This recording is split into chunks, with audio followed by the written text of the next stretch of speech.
I was 22 years old, burning through a gap year with working the graveyard shift at a solitary store nestled in a sprawling, densely wooded suburb of Washington State.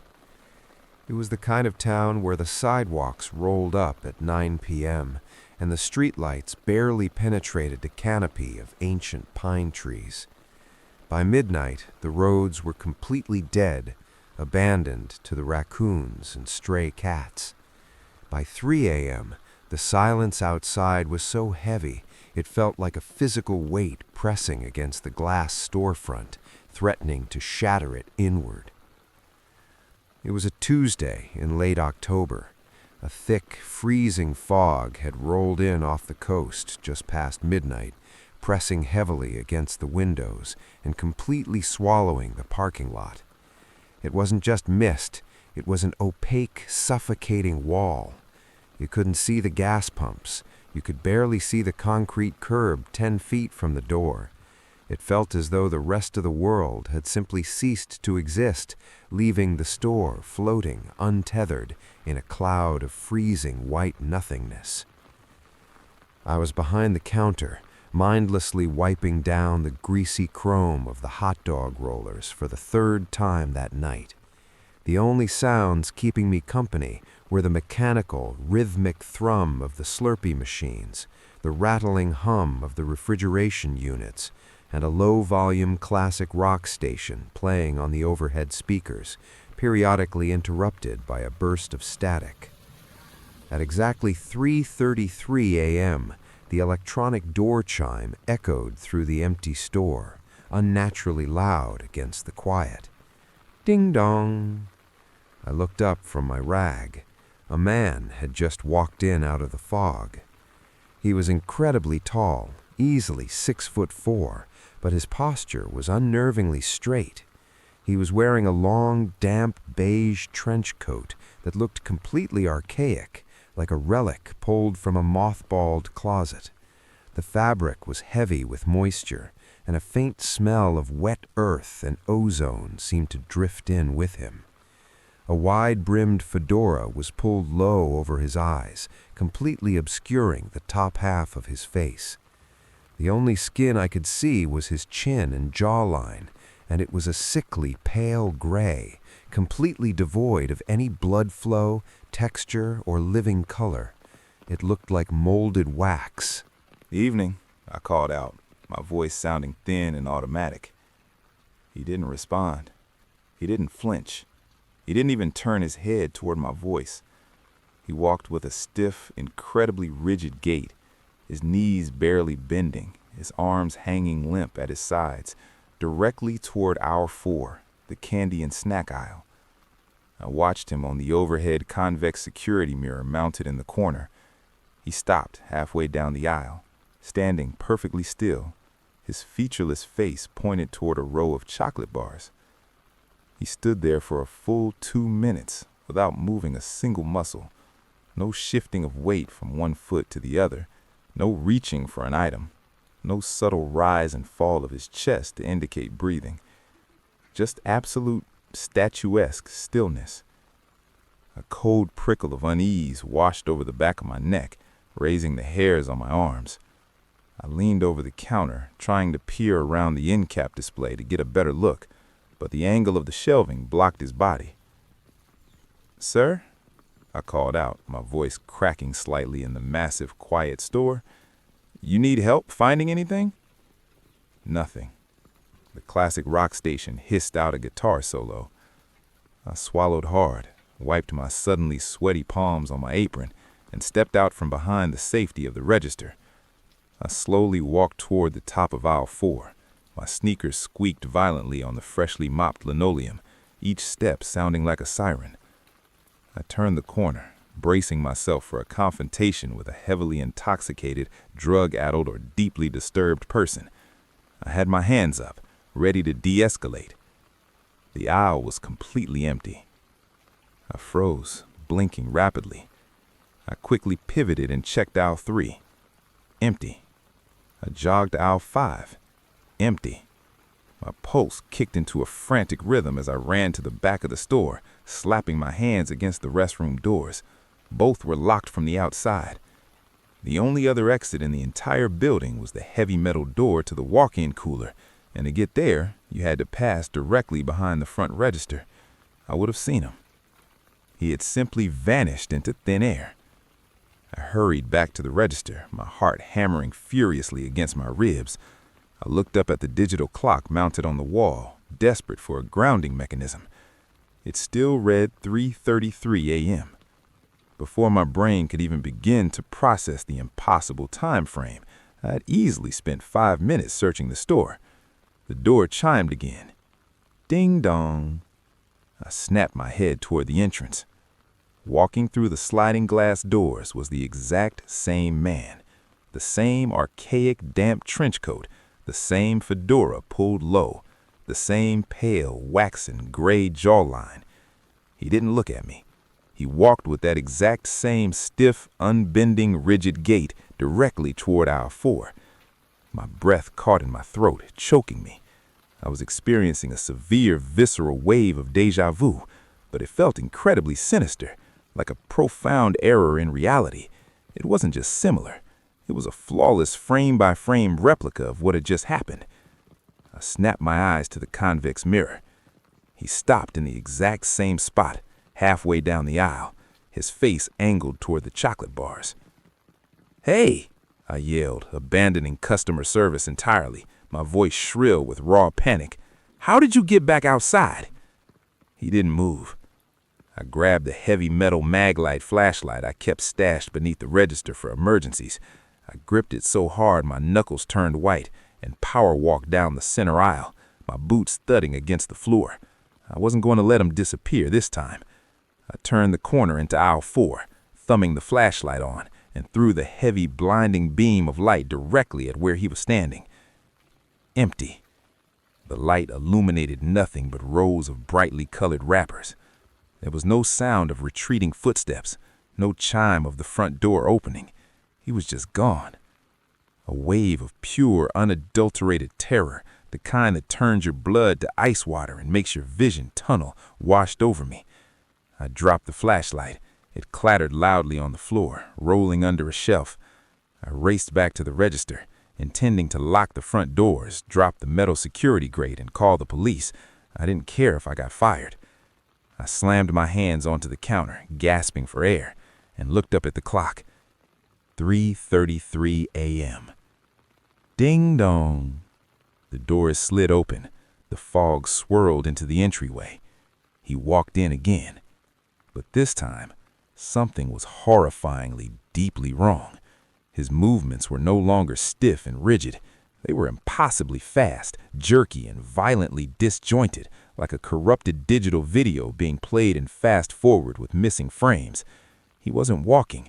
He just manifested halfway down the aisle, stopping abruptly in front of the chocolate bars. I didn't go looking this time. I backed up until I hit the cigarette display, slamming my hand on the silent panic button under the register. My fingers were trembling so violently I could barely feel the hard plastic. I grabbed the store's landline phone with my other hand and frantically dialed 911. Dead air.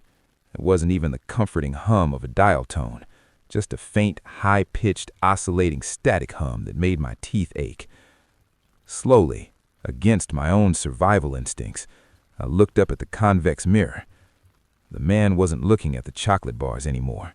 He had his neck tilted completely backward at a broken, unnatural 90-degree angle, staring directly up into the security mirror. He was staring directly at me. Underneath the brim of the fedora, there were no eyes. There was no nose. There was just a smooth, pale, unbroken expanse of waxy gray skin where his facial features should have been. As I watched in paralyzed horror, the skin on the lower half of his face began to tear. His mouth opened, stretching impossibly wide, splitting the gray flesh at the corners of his lips. A sound erupted from the tear, a deafening mechanical roar that I can only describe as the screech of grinding, tearing sheet metal, perfectly layered over a chorus of human screams. It vibrated through the floorboards and rattled the glass in the storefront. He didn't run toward me. He didn't move. He simply vanished from the mirror mid-scream. A split second later, the heavy insulated metal door of the walk-in cooler, located a mere 3 feet directly behind my back, slammed open with a deafening crash that shook the walls. A blast of freezing, fog-thick air hit the back of my sweat-drenched neck. I spun around, tripping over my own feet. The man was standing inside the cooler. He was illuminated by the harsh, unnatural blue LED lights of the beer racks, his jaw still unhinged, reaching 2 impossibly long, gray, multi-jointed hands out toward my face. I didn't think. Instinct took over completely. I vaulted entirely over the front counter, my foot catching the edge and sending me crashing face first into a wired display rack and potato chips. Bags exploded and flew everywhere, raining down on me. I scrambled to my feet, my knees bruised and bleeding, and sprinted to the sliding glass front doors. I hit the emergency release bar with my full body weight, bursting out into the freezing, thick fog of the parking lot. I didn't look back. I just ran blindly down the center of the asphalt highway, swallowed by the white nothingness. I ran until the icy air burned my throat, until my lungs felt like they were bleeding, until my legs gave out. Eventually, I saw the neon glow of a 24-hour diner a mile down the road. I burst through their doors, hyperventilating, covered in dust and crushed chips, screaming for the terrified waitress to call the police. When the officers finally arrived at the 7-Eleven 20 minutes later, they found the store completely empty. The front glass doors were wide open, letting the fog roll over the threshold. The heavy metal walk-in cooler door was wide open, frosting the linoleum. They took my statement, treating me with the cautious distance reserved for drug addicts and the clinically insane.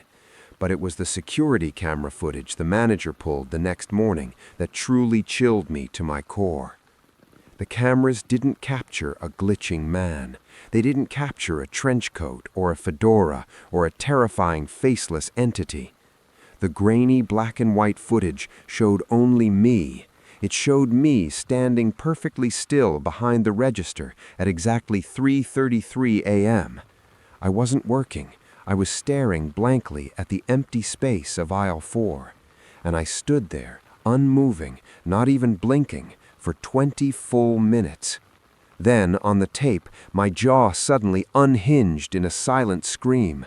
I violently vaulted the counter, destroyed the chip rack, and ran out into the night. The police officially concluded I had suffered a severe, isolated psychological break. The manager fired me before I even finished watching the tape. I moved back home the next week, unable to sleep without the lights on. But I know I'm not crazy. I know what I saw in that convex mirror. I know the smell of the damp earth, the feeling of the freezing air from the cooler, and the horrifying, impossible speed of its movements. And in the dark, quiet hours of the night, I know the truth. Whatever that thing was, it wasn't bound by the rules of time, and it was practicing how to look and move like a human before it finally decided to attack. I worked at a massive, newly built 7-Eleven situated right off Interstate 80 in Wyoming. Because we were a major stop for truckers making the grueling cross-country haul, our walk-in cooler was gigantic, easily the size of a small apartment. It was a sterile, fluorescent-lit cavern lined with floor-to-ceiling metal racks holding hundreds of cases of beer, soda, and energy drinks.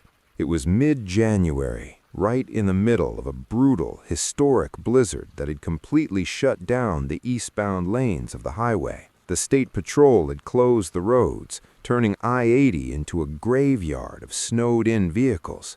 I was working the overnight shift with my assistant manager, a burly, bearded guy named Dave. Dave was an ex-mechanic, the kind of guy who wore short sleeves in freezing weather and drank his coffee black. He was practically unflappable. The store was completely dead. The snow was piling up in massive drifts against the reinforced glass windows, and the wind was howling around the building with a high-pitched, almost human shriek. Inside, the fluorescent lights hummed a steady, monotonous tune. Around 2 a.m., a low, rhythmic vibration rattled the coffee pots on their heating pads. A massive, unmarked black semi pulled into our plow-cleared parking lot. It didn't have the standard green and orange 7-Eleven logos. It had no DOT numbers, no license plates, not even a company decal. It was just an impossibly long, matte black trailer. Strangely, despite driving through a blizzard, the cab and trailer weren't coated in ice and snow. The black metal seemed to absorb the ambient light of our parking lot lamps. Dave frowned, setting down his mug and peering out the frosted window. "We aren't scheduled for a delivery until Thursday," he muttered, "and nobody is supposed to be on the roads. Highway's been closed for 6 hours. He grabbed his heavy coat, grabbed a clipboard, and walked out to the loading bay in the back. I stayed up front at the register, watching the snow swirl in the floodlights. About 10 minutes later, the back door slammed shut. Dave came walking back down the central aisle, and he looked wrong. He was incredibly pale, his eyes wide and unblinking, and his hands were shaking so violently that he dropped his clipboard onto the linoleum. He was shivering, but given the heavy parka he was wearing, it didn't look like it was just from the cold. "What happened? Who is it?" I asked, stepping out from behind the counter. Driver said it was an emergency overflow drop-off from the regional hub because of the storm, Dave said, his voice completely flat, devoid of its usual booming resonance. "Okay. Did he have the invoice?" Dave swallowed hard, his Adam's apple bobbing. He refused to look at me, keeping his gaze fixed on the back hallway. He dropped 3 pallets in the walk-in cooler. He used his own electric jack. He told me not to cut the black shrink wrap, said it requires a specialized vendor to unbox. That was incredibly strange. Vendors didn't unbox pallets in the cooler. We did.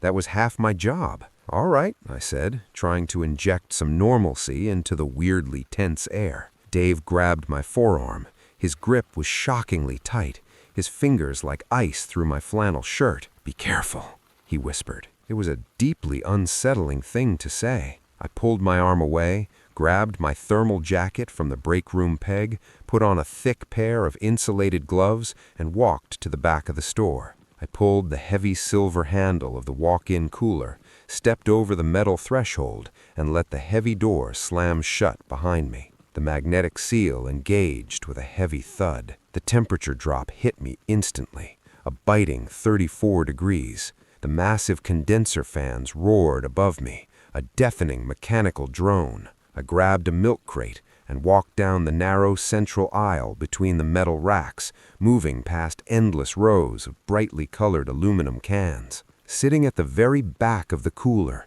shoved into a dark corner where the harsh LED lights barely reached, were 3 massive wooden pallets. They were stacked about 6 feet high, completely wrapped in thick, opaque black shrink wrap. They looked like monoliths. As I approached them, the smell hit me. It completely overpowered the sterile, familiar scent of cold aluminum, Freon, and wet cardboard. It smelled like rich, damp earth, rotting autumn leaves, and something sickly sweet, like decaying meat left out in the sun. It was a heavy, suffocating odor that immediately triggered my gag reflex. I pulled my jacket collar up over my nose. I stood in front of the pallets. My breath plumed in the freezing air, creating pale clouds in the dim light. Thump! A low, dull sound echoed from inside the center pallet. I froze. I stared at the taut black plastic. The condenser fans roared above, vibrating the metal grates, but I could feel the impact of that thump travel through the concrete floor and into my soles of my boots. Thump! Squelch! It sounded like heavy, wet meat slapping against cardboard. Something inside that pallet was shifting. Against every single rational survival instinct I possessed, a paralyzing mix of curiosity and primal dread completely overtook me. My hands moved on autopilot. I pulled the box cutter out of my pocket. I extended the razor-sharp blade, reached out with a trembling, gloved hand, and sliced a long, vertical line down the thick black plastic of the center pallet. The plastic was under immense tension. It peeled back violently with a sharp snap. There were no boxes of soda.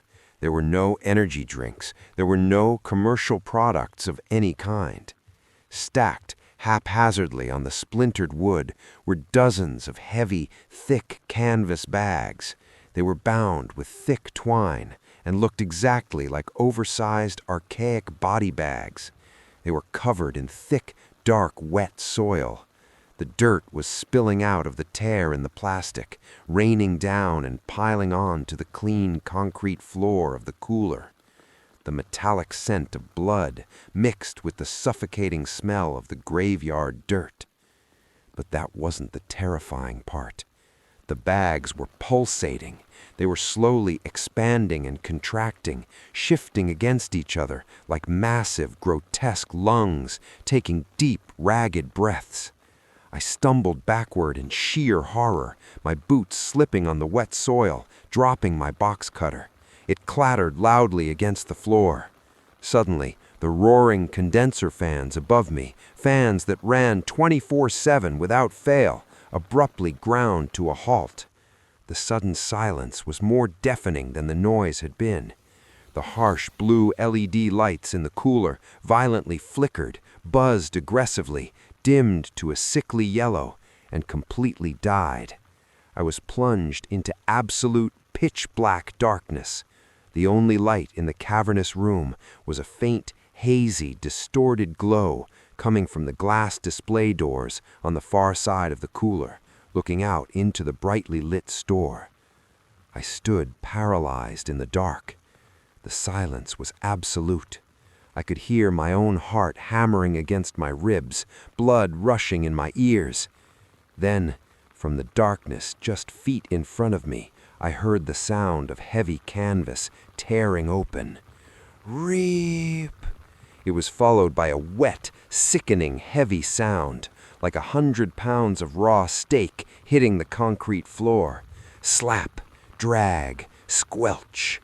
Something had pulled itself out of the bag, and it was moving across the floor toward me. "Dave!" I screamed at the top of my lungs, my voice cracking in terror. I turned and sprinted blindly through the pitch-black maze of metal racks.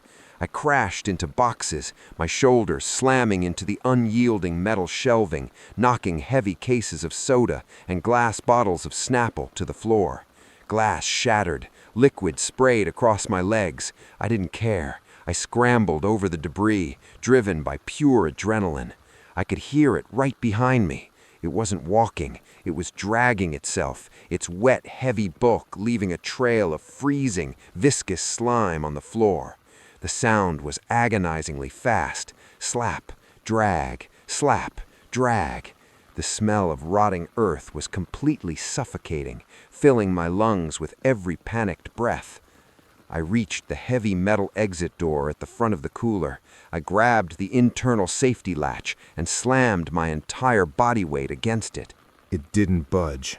The mechanism, designed to open with a light push, was completely immobilized. "Dave, open the door!" I screamed, pounding my bloody fists against the thick, frost-covered metal.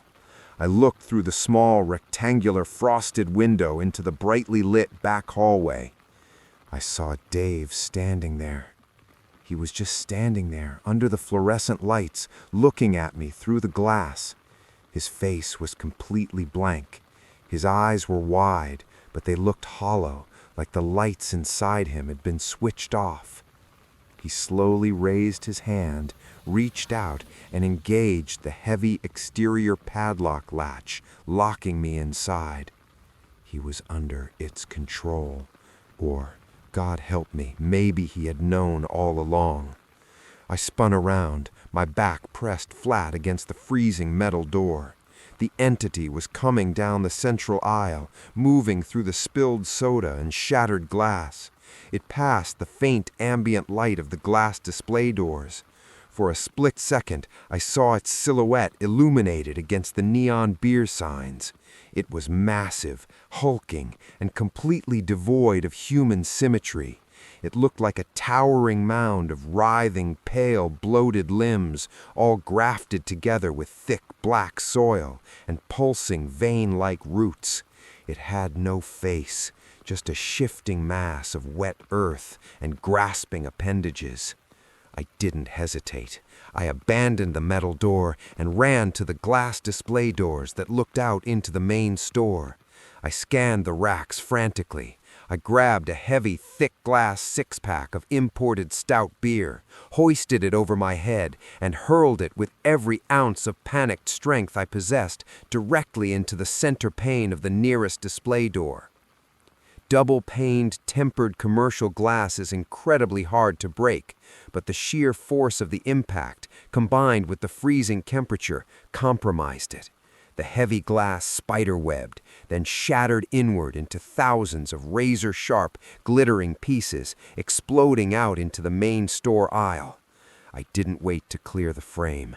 I threw myself head first through the jagged opening.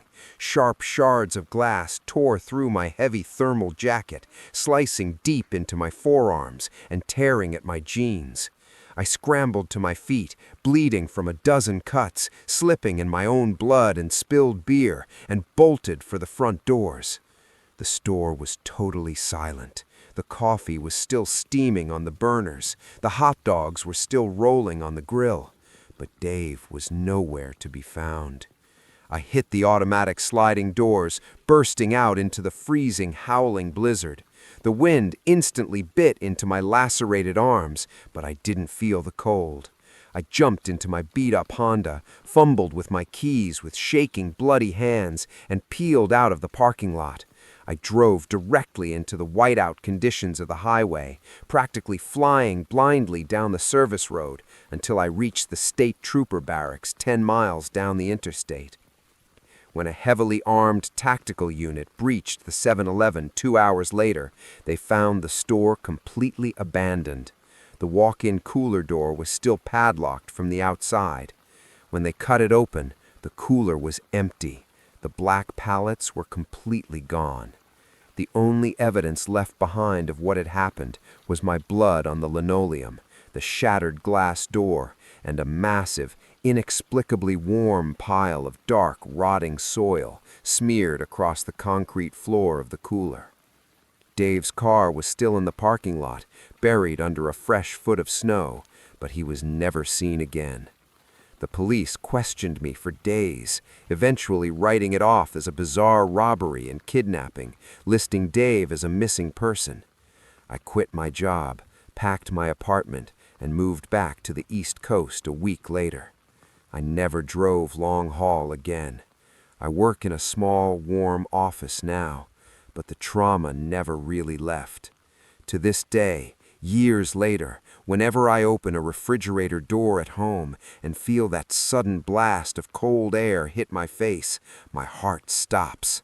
For a split second, I swear I can smell wet graveyard earth, and I slam the door shut, terrified that before it clicks into place, a pale, soil-covered hand will shoot out from the dark and grab me. The intercom system at gas station pumps is designed for one specific purpose: to help confused or elderly customers navigate the payment process without making the cashier leave the safety of the locked store. It is absolutely not meant to broadcast the sound of your own deepest fears back to you through a static-filled speaker. I worked the graveyard shift at an incredibly old 7-Eleven situated on the outskirts of a dying coal mining town in Pennsylvania. The town, a hollowed-out husk of its former self, was nestled deep in the Appalachian Mountains, surrounded by miles of dense, oppressive, old-growth forest. The store was a relic of the 1980s, completely outdated, The fluorescent lights overhead buzzed with a constant dying hornet hum, and the gas pumps outside were the old analog kind with physical rolling numbers that constantly jammed and broke down. Pump 7 was the worst. It was an anomaly of the lot, located at the very edge of the cracked asphalt property furthest from the storefront. It sat exactly on the border where the harsh, flickering canopy lights met the absolute pitch-black tree line of the Appalachian woods. When you looked at Pump 7 at night, you couldn't see anything behind it but an abysmal wall of twisting branches and impenetrable shadows. It was a humid, suffocating summer night in mid-August. The air was so thick it tasted like wet asphalt and hot copper. I was 19, working the shift entirely alone. The isolation out there was profound. You could go hours without seeing a single headlight on the highway. That night, the cicadas in the woods were screaming so loudly it sounded like a high-pitched mechanical whine, vibrating through the thin brick walls of the store and rattling the glass in the cooler doors. It was 3:15 a.m. I was sitting on a taped-up vinyl stool behind the register, reading a battered paperback thriller, completely bored out of my mind, just waiting for the sun to come up. The driveway bell chimed. Clank, clank. I looked up at the grainy black and white security monitors. A car had pulled into the lot from the pitch-black highway. It was a massive, pristine, mid-1970s Lincoln Continental, painted a deep, glossy black that seemed to absorb the harsh overhead lights rather than reflect them. It didn't drive so much as it prowled, rolling agonizingly slowly through the brightly lit lot. It bypassed all the empty, convenient pumps near the storefront, navigated to the very edge of the concrete, and parked directly at Pump 7, facing the dark woods. I waited for the driver to step out. The windows of the car were tinted so heavily they looked like solid slabs of obsidian. I couldn't see a single silhouette inside. 5 minutes passed, then 10. The car just sat there, idling. Thick, unnatural white exhaust billowed heavily from the tailpipe, curling and lingering in the humid night air like fog instead of dissipating. Great, a sleeper, I muttered to myself, marking my page. Sometimes drunk drivers or exhausted truckers would pull over and pass out at the pump. Protocol dictated I check on them, but I wasn't about to walk out to the edge of the woods at 3 a.m. Suddenly, a loud, piercing burst of static erupted from the intercom speaker mounted on the yellowed wall behind the register. Ksh! I jumped, dropping my book onto the linoleum floor. I walked over to the intercom control panel. The red LED light next to the label reading Pump 7 was flashing rapidly. Whoever was out there had pressed the call button. I pressed the heavy plastic talk switch. Hello? Welcome to 7-Eleven. Do you need help with the pump? The static hissed for a few long, agonizing seconds. It sounded like bones grinding together. Then, a voice came through. It was the voice of a little girl. She sounded no older than 6 or 7, and her voice was trembling with absolute raw terror. She was crying so hard she was choking on her own breath. Please, she whispered, her voice echoing tinny and distorted through the cheap speaker. Please let me in. They're going to hurt me. He has the doors locked. My heart plummeted into my stomach, turning the blood in my veins to ice water. Every single alarm bell in my head started screaming. This wasn't a drunk driver. This was a kidnapping. I grabbed the heavy telephone receiver from the wall, my thumb hovering over the 9, ready to dial the police. But I hesitated. I looked up at the security monitor for Pump 7 to get a description. The camera angle clearly showed the driver's side of the Lincoln. I leaned in, squinting at the glowing cathode ray tube screen. The heavy, elongated metal door of the car slowly swung open, but no one got out. Hold on, honey. I'm calling the police right now. Just hold on. I yelled into the intercom, my hands shaking so violently I could barely press the numbers on the keypad. I put the phone to my ear. The line was completely dead. There was no dial tone, no static, no automated message, just a hollow, sucking silence that felt heavier than the air in the room. Grrr! The intercom crackled again. "Don't call them," the little girl's voice whispered, but the tone had changed completely. The breathless, choking terror was gone. It was flat, monotone, and entirely devoid of human emotion or inflection. "Come outside. Come open the door for me." A wave of primal, freezing dread washed over me. The hairs on the back of my neck stood up straight. I looked back at the security monitor. The car was completely empty. The doors were open. The dim amber dome light was on, illuminating the worn leather interior, but there was absolutely no one inside.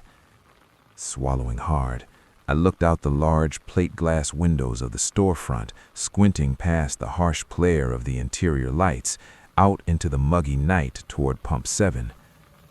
What I saw with my naked eye didn't match the security camera. Standing around the black Lincoln Continental were 4 figures. They were exceptionally tall, maybe 7 feet, with limbs that hung just a few inches too long to be human. They were wearing tattered, filthy, anachronistic suits that looked like they had been buried underground for decades.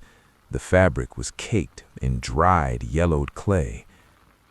They were standing perfectly still, facing the storefront, facing me. But they didn't have faces.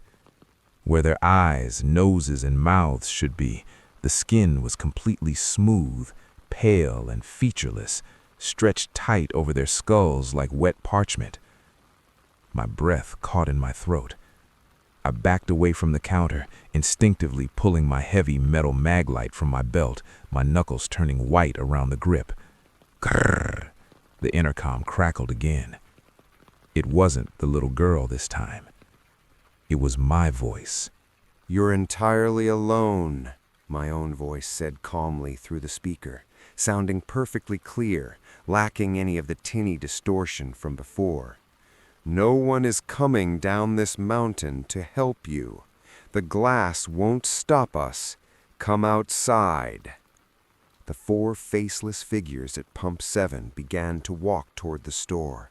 They moved with horrifying, unnatural synchronicity, their long legs taking wide, slow, deliberate steps across the cracked concrete. They didn't swing their arms, they didn't bob their heads, they just glided forward, their featureless visages locked onto my exact position behind the counter. "Stay back!" I screamed, slamming my hand onto the emergency lockdown switch under the counter. An alarm began to blare, and the heavy steel security shutters began to slowly, agonizingly roll down from the ceiling, covering the glass storefront windows. The gears whined and screeched, protesting the movement. But they were too slow. The figures reached the front of the store before the shutters were even halfway down. They pressed their massive, pale, elongated hands against the glass, leaving greasy, gray smears. They leaned forward, pressing their smooth, featureless faces against the window pane, trying to look inside. Crash! "You can't hide," my voice whispered from the intercom, echoing loudly through the empty store, overriding the sound of the blaring security alarm. "We are already inside." I spun around. Standing at the end of aisle 3, right next to the display of motor oil, and perfectly illuminated by the harsh fluorescent lights, was a 5th faceless figure. It was shorter than the others, wearing a filthy, rotting yellow sundress that looked straight out of the 1930s. It slowly raised a pale, smooth hand with far too many joints in the fingers and pointed directly at me. The overpowering stench of ozone and rotting meat suddenly filled the store. I didn't try to fight. I didn't try to be brave. I turned and threw myself against the heavy metal door of the back office. I scrambled inside in the dark, slammed the heavy deadbolt shut, and shoved the heavy floor safe against the door with a burst of hysterical, adrenaline-fueled strength I didn't know I possessed. I sat in the pitch-black office, hyperventilating, covering my ears and crying as the heavy, thundering sound of fists began pounding against the steel door. The pounding wasn't frantic. It was rhythmic, relentless, and completely synchronized. Boom, boom, boom. The small intercom speaker on the desk in the back office crackled to life, broadcasting the horrific, distorted sound of a little girl laughing, followed by my own voice pleading for mercy, mixed with the sickening, deafening crunch of the plate glass windows out front finally giving way. I stayed curled in a tight fetal position in that cramped, sweltering office for 5 hours. The pounding and the voices didn't stop until the sun finally breached the horizon, casting the first faint rays of morning light through the high, barred security window near the ceiling. As soon as the light hit the floor, the pounding ceased instantly, leaving a ringing silence in its wake. When Gary, the morning shift manager, arrived at 7 a.m. and unlocked the store, he found a war zone. The front glass was completely shattered, blown inward. The thick steel security shutters were heavily dented from the outside, bearing massive, misshapen impressions. The aisles were completely trashed, shelves overturned, and merchandise strewn everywhere. The local police arrived shortly after. They reviewed the security footage. It showed the black Lincoln pulling up. It showed the doors opening, but it didn't show the figures. The camera feed just showed me, looking absolutely terrified, staring at an empty parking lot, locking the store down and running into the back office. Then the thick front windows violently shattering inward on their own, as if hit by a massive invisible shockwave. The police chalked it up to local vandals throwing heavy rocks from the tree line and a bizarre pressure differential shattering the glass. They ran the plates on the Lincoln Continental, which they found abandoned at the pump. The VIN traced back to a local salvage yard. According to state records, that exact car had been crushed into a cube and destroyed over 30 years ago. I quit before my shift officially ended and moved back to the city the next day. I refuse to drive at night, I refuse to be anywhere near the woods, and I will never, ever respond to a voice on an intercom or through a closed door again. Because I know that out there in the dark, in the forgotten corners of the world, things learn how to sound exactly like what you want to save, just to get you to open the door.